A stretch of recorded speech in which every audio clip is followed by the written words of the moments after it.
Siva NPM 18210026 dari Fakultas Ekonomi Prodi Akuntansi Universitas Malahayati Bandar Lampung. Baik, di sini saya akan menjelaskan tentang pajak penghasilan pasal 21 sampai pasal 26.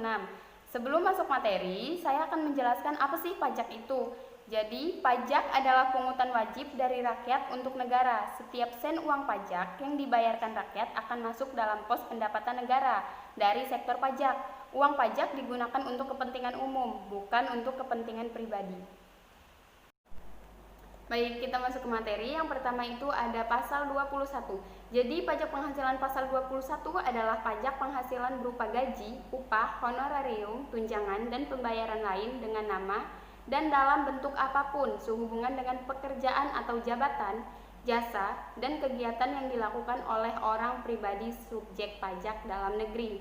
Tarifnya, penghasilan pribadi perhitungannya dengan menggunakan tarif progres. Selanjutnya, pengertian pajak penghasilan pasal 22.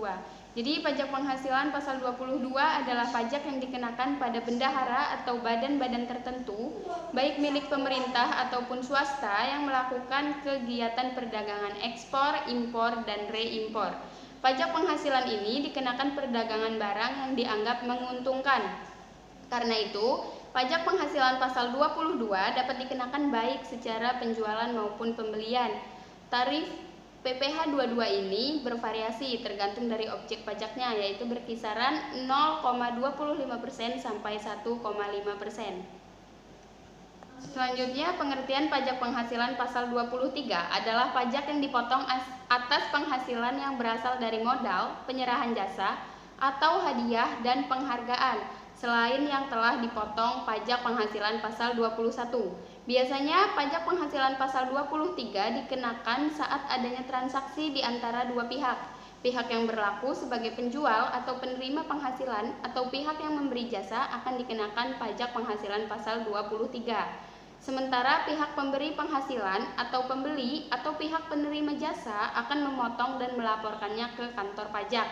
Tarif pajak penghasilan pasal 23 ada dua jenis yang diberlakukan, yaitu 15% dan 2% tergantung pada objek pajaknya.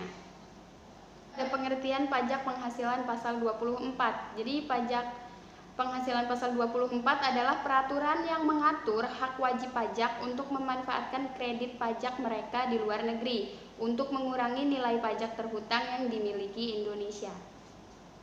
Selanjutnya, pengertian pajak penghasilan pasal 25 adalah pajak yang dibayar secara angsuran. Tujuannya adalah untuk meringankan beban wajib pajak, mengingat pajak yang terhutang harus dilunasi dalam waktu 1 tahun. Pembayaran ini tidak dapat diwakilkan, harus dilakukan sendiri. Ada dua jenis pembayaran pajak penghasilan pasal 25 untuk wajib pajak orang pribadi atau WPOP.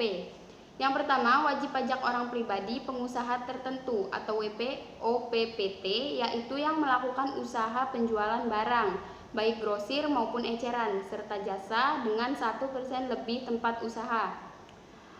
Pajak penghasilan 25 bagi OPPT ini sama dengan 0,75% dikali omset bulanan tiap masing-masing tempat usaha.